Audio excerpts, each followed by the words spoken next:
ये क्या? इसके रक्त से इसके अनेकों प्रतिरूप उत्पन्न हो गए।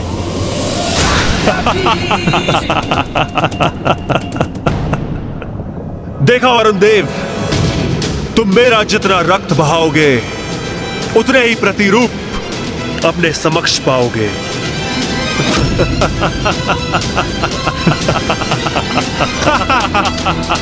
जाओ मेरे सैनिकों, इस देवता को धूल दूषित करो। या! या!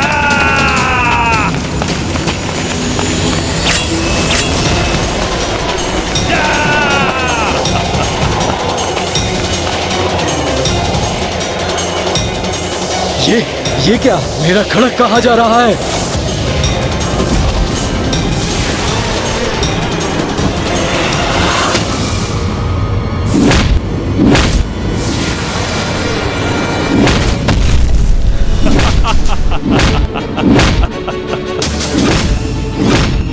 ये तो धूम्रलोचन के सैनिक में परिवर्तित हो गए।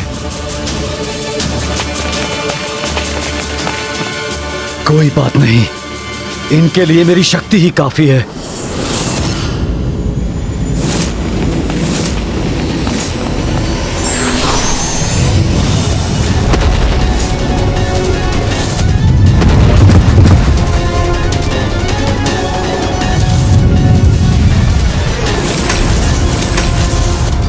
दुष्टासुर, तुम कुछ भी कर लो, किंतु तुम्हारी ये कपट योजना अब मैं सफल नहीं होने दूंगा।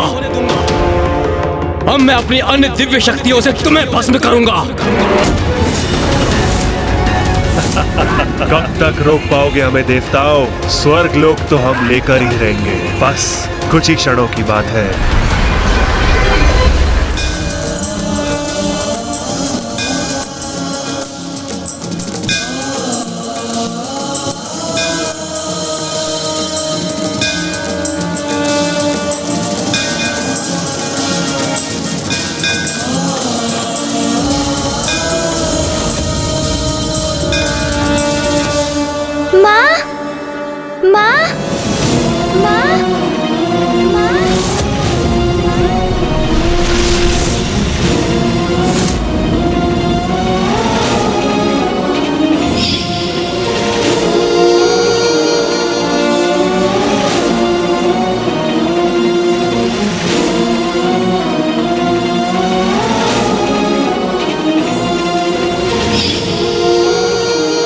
पुत्री विनायकी,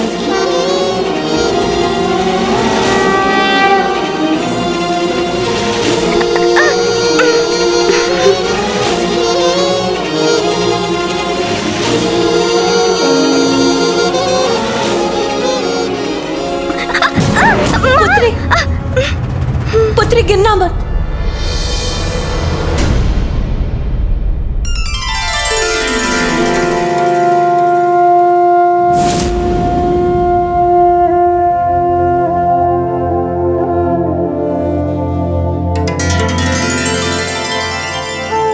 प्रणाम माँ, मेरे नेत्र कितने समय से आपके दर्शन के लिए लालायित थे माँ। मैं भी तुम्हें देखने के लिए ललायित थी, किंतु इस रूप में भी तुम अत्यंत आकर्षक और सुंदर लग रही हो पुत्री। इस रूप में भी पुत्र गणेश का कितना अपूर्व और मोहक सौंदर्य है।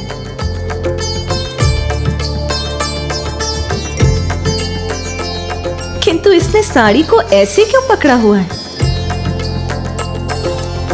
ओह, इसकी साड़ी उचित प्रकार से बंधी जो नहीं है।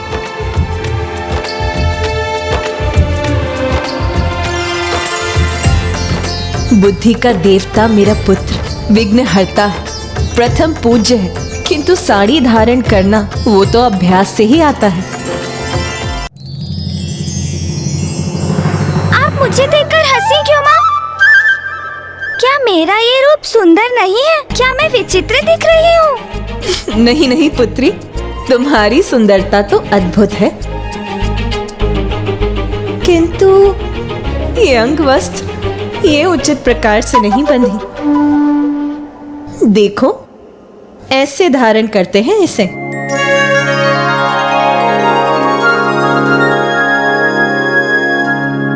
पुत्री, ये तो मेरा सौभाग्य है कि मैं तो अपनी पुत्री को प्रथम बार अंगवस्त्र धारण करना सिखा रही हूँ। ये पल एक माँ और पुत्री के जीवन का सबसे अमूल्य पल होता है। लंबोदरा स्थूलहलस्वा चतुर्भुज कृपायुधा मोदकं दशनमुपामे पशुं सूत्रं च दक्षिणे वडमाला शिरे तस्या वर्णहारावलम्बिनी आत्मपृष्ठ समारूढा सर्वाभरणमण्डिता विनायकी महादेवी गज चर्म परीक्षिता विनायकी महादेवी। लो, अब तुम्हें चलने में कोई कठिनाई नहीं होगी। पुत्री, तुम्हारा ये नारी अवतार अनुपम ही नहीं अद्वितीय भी है। तुम्हारे इस नारी रूप को जगत विनायकी के नाम से जानेगा। अब मैं समझी माँ कि आपको, मामी जी को, बुआ जी को तैयार होने में इतना समय क्यों लगता है। ये पायल, ये झुमकियाँ, ये वस्त्र, आभूषण और श्रृंगार समय अवश्य लेते हैं, किंतु कितने सुंदर भी तो लगते हैं ना। कितने भी सुंदर क्यों ना हो, किंतु मेरी पुत्री विनायकी से सुंदर नहीं हो सकते।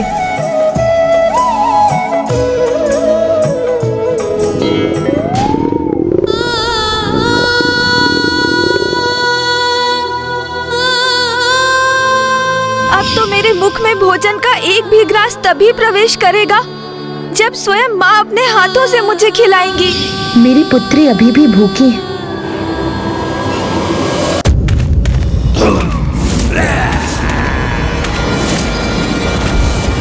स्वर्ग लोक में आकर हम देवताओं को चुनौती देने की धृष्टता कर रहे हो तुम।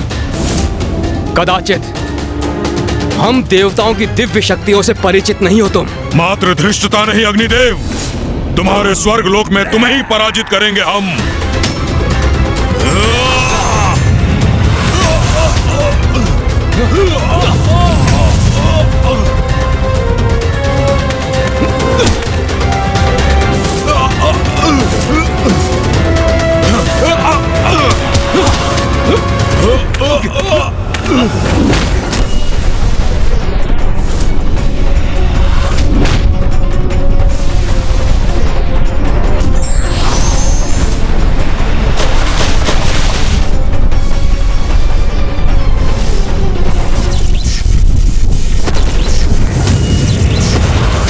वायुदेव, हमारी विद्युत शक्ति का सामना नहीं कर सकोगे तुम।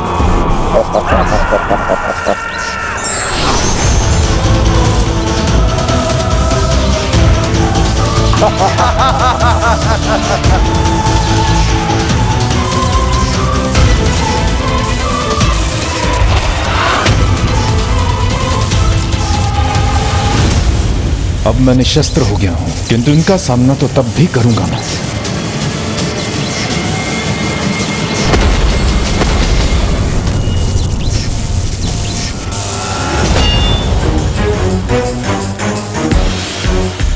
दुस्साहसी निशुंभ, आज तुम्हें तुम्हारी उद्दंडता का दंड दूंगा मैं। मेरे प्रचंड बल और मेरे तेज का सामना नहीं कर पाओगे तुम।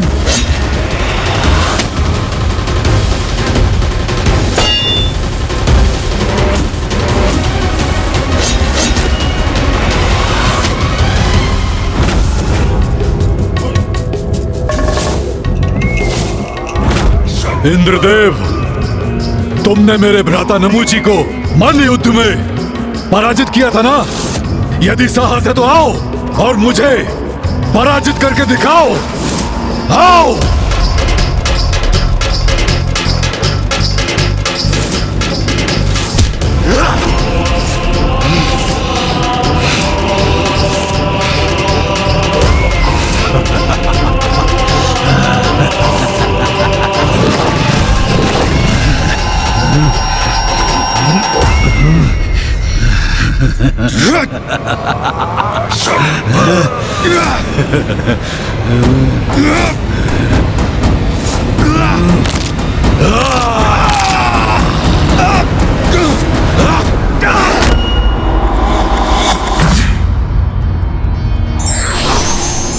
पार्वती के मन में ये कैसा हट कर लिया था तुमने पुत्री?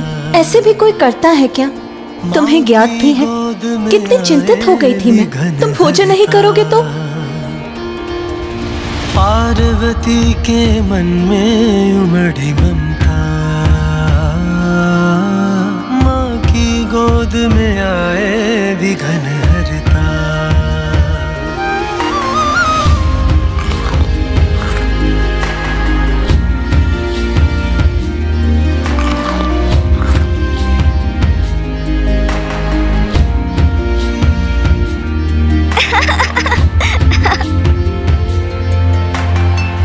क्या हुआ पुत्री?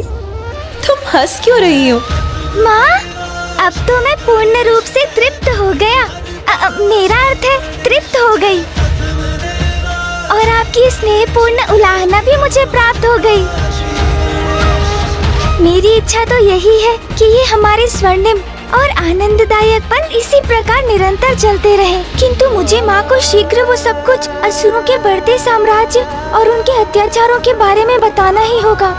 शुंभ निशुंभ अवश्य संसार में अपना वर्चस्व बढ़ाने की अपनी कुटिल योजना बना रहे होंगे।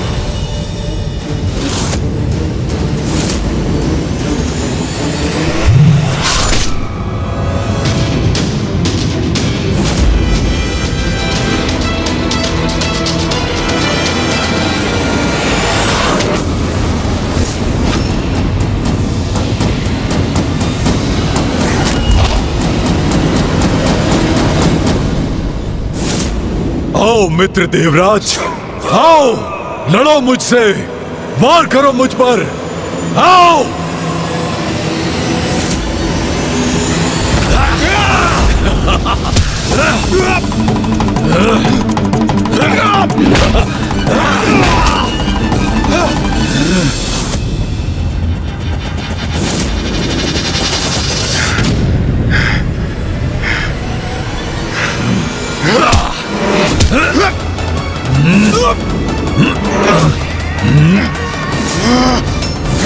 साहस है तो अब मेरे दिव्य ताप का सामना करो निशुंभ।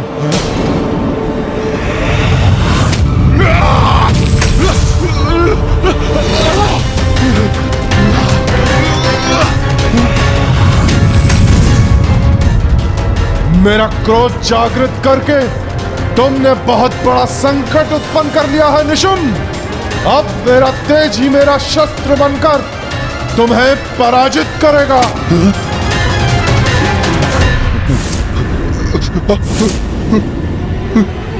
सूर्यदेव के निरंतर प्रहारों का सामना करना कठिन हो रहा है मेरे लिए।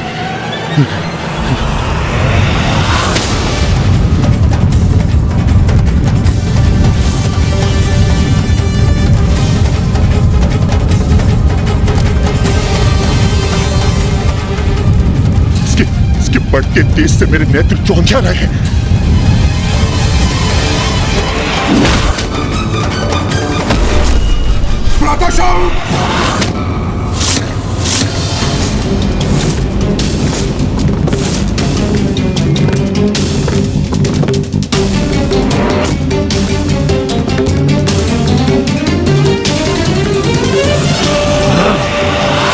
मेरे भ्राता निशुंभ को आहत करने का दुस्साहस किया सूर्यदेव ने, उसका दंड अवश्य प्राप्त होगा सूर्यदेव को। अब असुर महानायक शुंभ के क्रोध का ऐसा ज्वालामुखी फटेगा जिससे देवता अपना बचाव कदापि नहीं कर सकेंगे। मुझे ज्ञात है शुंभ, तुम्हारे वरदान के कारण मैं तुम्हारा वध नहीं कर सकता, किंतु जैसे तुम्हारे अग्रज नमूची का वध किया था मैंने, वैसे ही तुम्हारा भी अंत करने का प्रयास तो कर ही सकता हूँ मैं। और यदि मैं उसमें असफल भी रहा तो आहत तो तुम्हें मैं अवश्य करूंगा।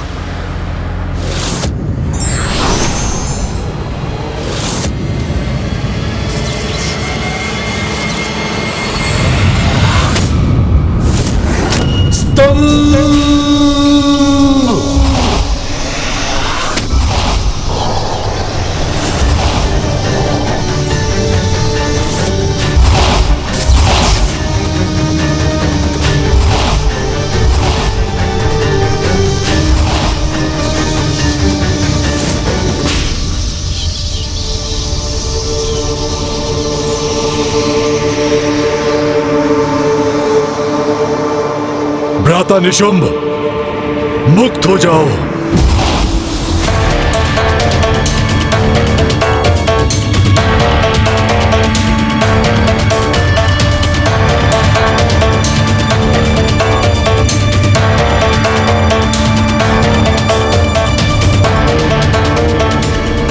स्वर्ग होगा हमारा और वहां के बंदी होंगे ये देवता।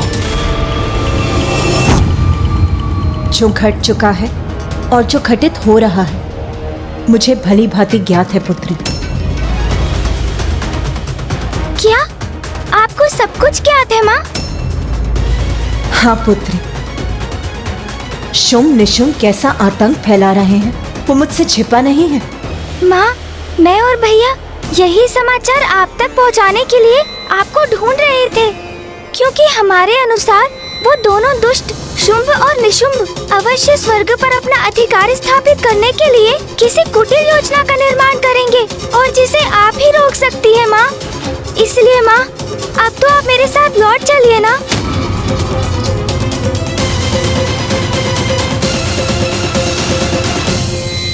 नहीं पुत्री विनायकी, मैं तुम्हारे साथ नहीं आ सकती। किंतु क्यों माँ? किंतु परिस्थिति बहुत विकट है। उन दोनों दुष्टों के कारण कभी भी कुछ भी हो सकता है। उसके लिए मुझे कहीं जाने की कोई आवश्यकता नहीं है पुत्री। शुंभ निशुंभ का दुष्कर्म स्वयं उन्हें मुझ तक खींच लाएगा। पुत्री, ये भी स्मरण रखो, तुमने अपना विनायकी रूप मुझसे भेंट करने के लिए धारण नहीं किया है। इसके पीछे एक बहुत बड़ा कारण है। बड़ा कारण? कैसा बड़ा कारण माँ? अब समय आ गया है कि त्रिदेवों और देवताओं के भीतर निहित नारी शक्ति प्रत्यक्ष रूप में प्रकट हो और शुंभ के भीतर छिपी नारी शक्ति भी बाहर आने पर विवश हो जाए, जिससे शुंभ और निशुंभ का वध हो सके और संसार इन दुष्टों के आतंक, दुराचार और अत्याचार से मुक्त हो जाए। शुंभ निशुंभ का वध करने के लिए हमें अपनी नारी शक्ति को उजागर करना होगा। किंतु माँ, जब मैं असुरों को पराजित कर सकती हूँ, नर रूप में आपकी सहायता कर सकती हूँ, तो मुझे स्त्री रूप धारण करने की क्या आवश्यकता है ना? मेरा तो नर रूप ही पर्याप्त है ना माँ? विनायकी, नारी की शक्ति को कभी कम नहीं आंकना चाहिए। माँ के रूप में नारी एक कोमल हृदय, जनदायिनी, पालनहार होती है, तो दुष्टता की अति होने पर नारी अपने उग्र और कठोर रूप में दुष्टों का संहार करने में भी सक्षम होती है। किंतु माता, मैं अन्य देवताओं को कैसे विश्वास दिलाऊंगी कि उन्हें भी अपना नारी रूप धारण करना होगा? ये उत्तरदायित्व तो अब तुम्हारा है विनायकी। अपने समान अन्य देवताओं में भी नारी शक्ति को जागृत करो और शुंभ निशुंभ को मुझ तक आने को विवश करो, जिससे मैं उन्हें नारीत्व का उचित अर्थ बता सकूं और नारी के प्रति उसके किए अत्याचारों के लिए दंड दे सकूं। मुझे ज्ञात है कि माँ मुझे क्या करने के लिए निर्देशित कर रही है, किंतु मैं उस कार्य को पूर्ण करूँगी कैसे?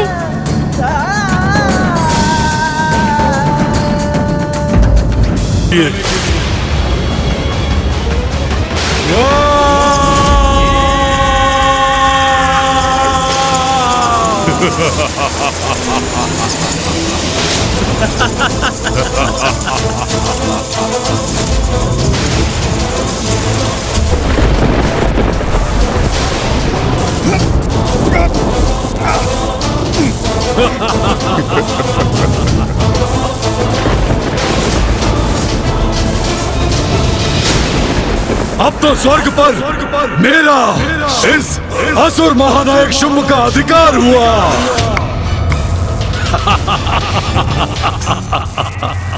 पिछली बार तो प्रथम पूज्य गणेश ने तुम सबकी रक्षा कर दी थी।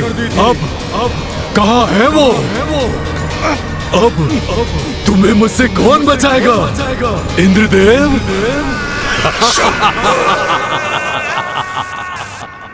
माँ, आपने मुझे अपने निकट आने की अनुमति दी, उसके लिए मैं आपकी कृतज्ञ हूँ। किंतु भैया की आपके दर्शन करने की इच्छा अपूर्ण रह गई माँ।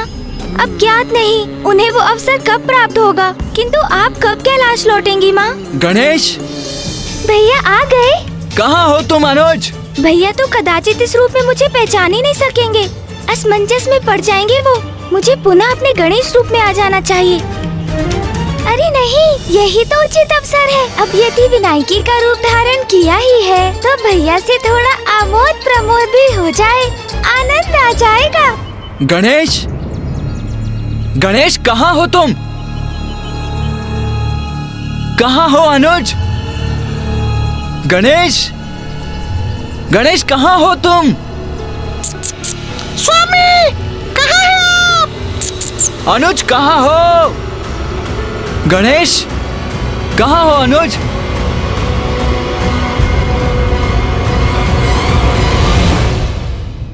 देवी। हाँ जी। क्या आपने? कितना मधुर स्वर है आपका। कौन हो सकती है ये स्त्री? सुनकर मेरा मन तो अति आनंदित हो गया। पुनः कुछ कहिए ना। अकस्मात इस प्रकार आपके समक्ष आने के लिए मैं क्षमा चाहता हूँ, किंतु यहाँ आने का मेरा केवल एक ही प्रयोजन था, अपने भ्राता को ढूंढना। अब वो यहाँ नहीं है तो हम आगे बढ़ते हैं। चलिए मूषक जी, हम आगे ढूंढते हैं। अरे नहीं नहीं नहीं ना, भला ऐसे क्यों जा रहे हैं आप? अकस्मात आने का अपराध किया है आपने, तो अचानक जाने के दोष से तो मुक्त होइए। ऐसे मत जाइए, कुछ बोलिए ना, कुछ ना कुछ बोलते रहिए ना। ये क्या कह रही हैं आप? देखिए, मेरे पास इन सब के लिए समय नहीं है। आप जो भी हैं देवी, मैं आपका अपमान नहीं करना चाहता हूँ, इसीलिए। अरे ये क्या हो रहा है आपको? आपका संतुलन क्यों बिगड़ता जा रहा है? स्वयं को संभालिए देवी। कैसे संभालूं अपने आप को? आपके स्वर की मधुरता ने तो पूर्व में ही मेरा मन मोह लिया था, और आपका मुख, आपका रूप देखा तो उसका तो ऐसा सम्मोहन है कि कोई भी अपना संतुलन खो बैठे। रुकिए कुमार, मेरे हृदय का स्पंदन थोड़ा मंद पड़ जाए, तब तक तो रुक जाइए। कहीं मुझे कुछ हो गया तो फिर क्या करेंगे आप? ओहो, कहाँ फंस गया मैं। अब इस स्त्री से पीछा कैसे छुड़ाऊं मैं? कुछ भी नहीं होगा आपको। वैसे भी आप तो हृष्ट पुष्ट दिखाई दे रही हैं। अच्छा, हृष्ट पुष्ट तो दृष्टि पड़ ही गई, तो क्या मैं आपको भाग गई हूँ? अच्छा ये तो बताइए, आपका विवाह हो गया क्या? नहीं नहीं देवी, ये तो अपना कर्तव्य निभाने में ही व्यस्त रहते हैं। विवाह का समय ही कहाँ है इनके पास? प्रभु अभी तक दिखे ही नहीं। ये तो अत्यंत शुभ समाचार है। आपको ज्ञात है, मेरी जन्म कुंडली के अनुसार विंध्याचल पर्वत पर मेरे द्वारा पुष्प तोड़ते समय अत्यंत सुंदर और तेजस्वी कुमार का आगमन लिखा है, और ये भी कि वो कुमार महादेव और देवी पार्वती के पुत्र होंगे, और उन्हीं कुमार से मेरा विवाह भी होगा। अरे ये तो पीछे ही पड़ गई है देवी। ये क्या कह रही हैं आप? अपनी मर्यादा की सीमा में रहिए। आपसे 2 संवाद हुए नहीं और आप तो विवाह तक पहुंच गई।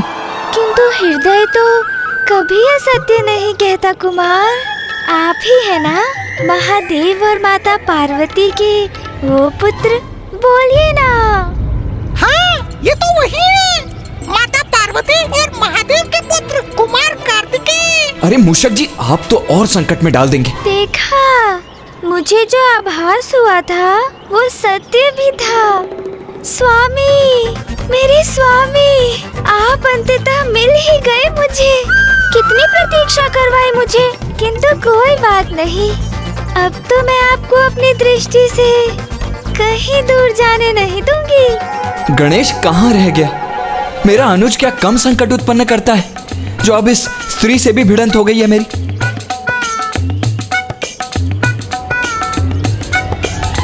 अरे ये कैसा अनर्गल प्रलाप कर रही हैं आप? मैं किसी का स्वामी नहीं हूँ और ना ही किसी का स्वामी बनने की कोई इच्छा रखता हूँ। नहीं नहीं स्वामी, ऐसा मत कहिए। नियति को कैसे नकार सकते हैं आप? आपको तो मुझसे विवाह करना ही होगा। देखिए तो सही, मैंने तो अपने मन में आपको अपना स्वामी ही मान लिया है। इतने वर्षों से आपको पाने के लिए ही तो यहाँ इस पर्वत पर पुष्प तोड़ने आती रही हूँ मैं। अब तो मेरा मनोरथ भी सिद्ध हो गया। अब मैं आपकी अर्धांगिनी हूँ स्वामी। यहाँ रुककर एक क्षण भी व्यर्थ नहीं करूँगा मैं। चलिए मूषक जी। जी कार्तिकेय जी। भैया, आपको ऐसे नहीं जाने दूंगी मैं। अंततः प्राण छूटे उस स्त्री से किसी प्रकार पीछा छुड़ा के। रक्षा करो, कोई मेरी रक्षा करो, कोई मेरी रक्षा करो। ये तो उसी स्त्री का स्वर है। क्या संकट आया होगा उस पर? मूषक जी, हमें उनकी सहायता करनी चाहिए। चलिए। हाँ, चलिए कार्तिकेय जी।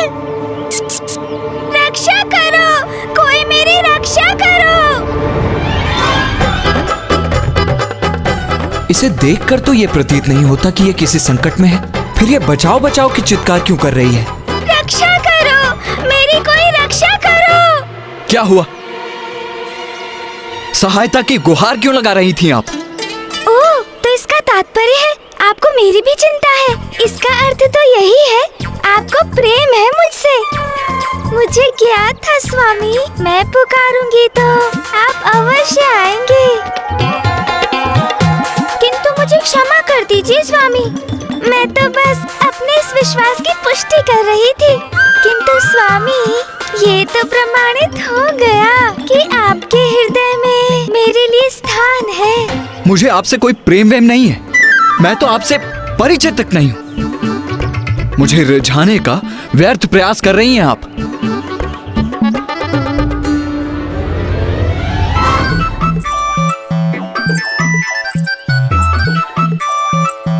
अरे, मेरे पीछे पीछे क्यों आ रही हैं आप? मेरा पीछा करना बंद कीजिए। आपके पीछे ना आऊं तो कहाँ जाऊं स्वामी? अपने स्वामी के पीछे चलना तो मेरा धर्म है ना। अच्छा, मैं एक सुझाव दूं। हम दोनों अभी कैलाश जाकर अपना दाम्पत्य जीवन आरंभ करते हैं। मैं महादेव और माता पार्वती की सर्वगुण संपन्न पुत्र वधू बनूंगी। हाँ, किंतु मेरी भी एक शर्त है। विवाह के उपरांत आपको अपने अनुज को कैलाश से निष्कासित करना होगा। मेरे स्वामी को निष्कासित? अरे, कैसी स्त्री है ये? अभी मुझसे विवाह करने की बात कर रही थी और अब मेरे परिवार को ही खंडित करना चाहती। क्योंकि स्वामी, मैंने सुना है बड़ा विचित्र है वो और बहुत नटखट भी, सभी को सताता रहता है। इसलिए वो तो कदापि नहीं रह सकता हमारे साथ। बस, बहुत हुआ। मेरे भ्राता को लेकर ये सब कहने का दुस्साहस भी कैसे किया तुमने? क्या आप जानती भी हैं कि वो है कौन? प्रथम पूज्य गणेश है मेरा अनुज। प्रथम पूज्य? अभी मैं आपको अपने भ्राता की महिमा से परिचित कराता हूं।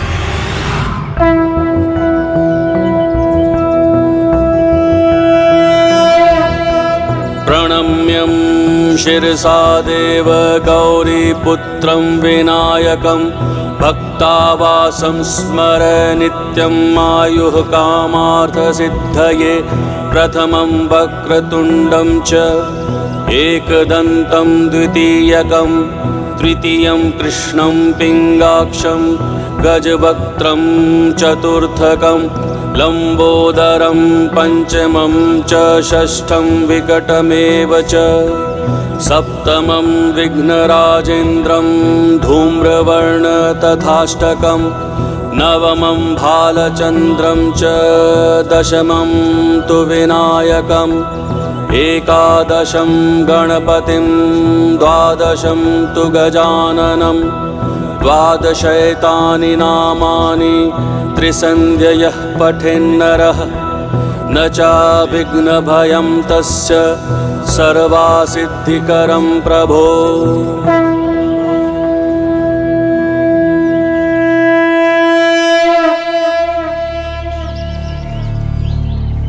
ऐसा है मेरा गणेश, और ऐसी है उसकी महानता। उचित है फिर। यदि आप इतना कह ही रहे हैं तो मैं विवाह के उपरांत आपके अनुज को हमारे साथ रहने की अनुमति देती हूँ। किंतु अब विवाह तो कर ले। विवाह? कैसा विवाह? कौन सा विवाह? गणेश, कहाँ हो तुम? तुम्हें ढूंढते ढूंढते ये किस कठिनाई में फंस गया मैं।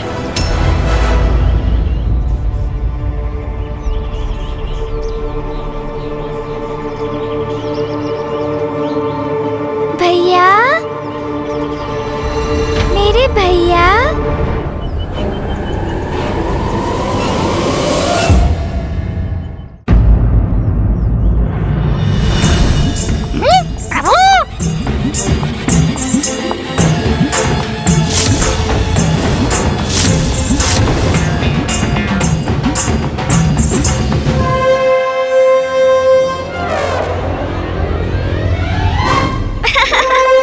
गणेश, तुम इस रूप में?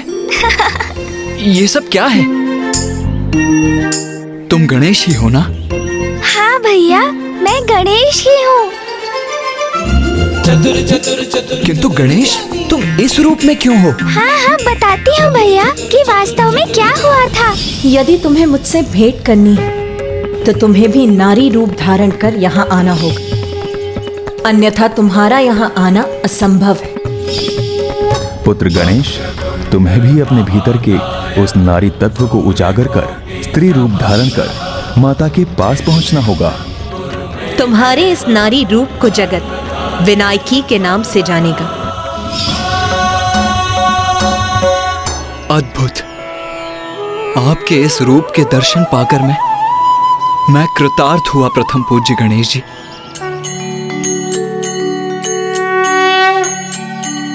नीलाभा नीलवर्णा च नीललोहित पिंडला गजवक्त्रा महाकाया त्रिनेत्रा मुकुटोज्ज्वला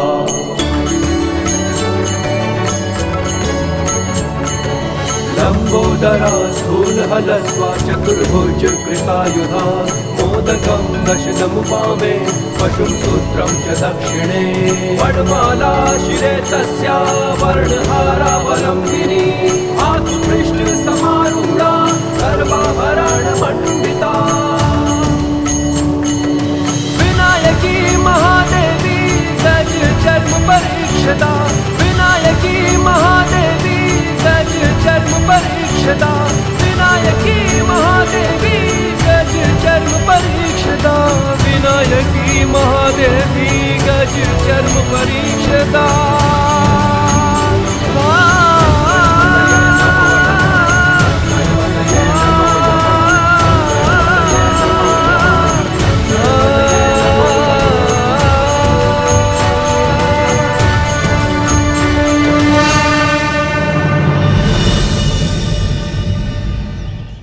मैं घोषणा करता हूं कि संसार में जो भी गणेश के इस विनायकी रूप के दर्शन करेगा और उसकी पूजा करेगा, उसके सभी मनोरथ पूर्ण होंगे।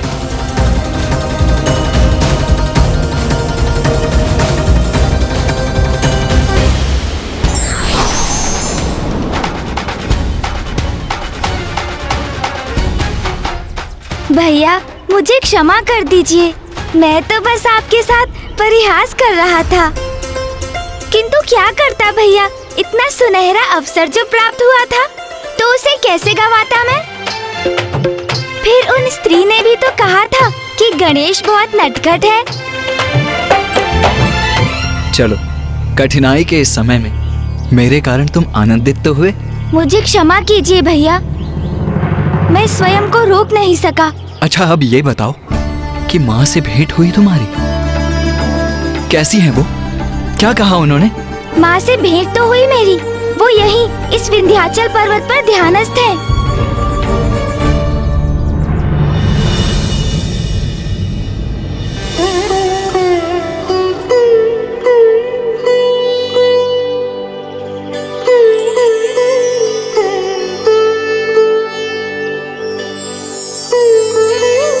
प्रणाम माता।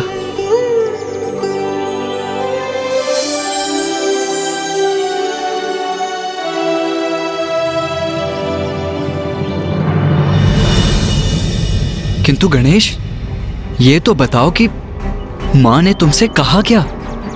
क्या तुमने उनसे शुंभ निशुंभ से उत्पन्न महासंकट की चर्चा की?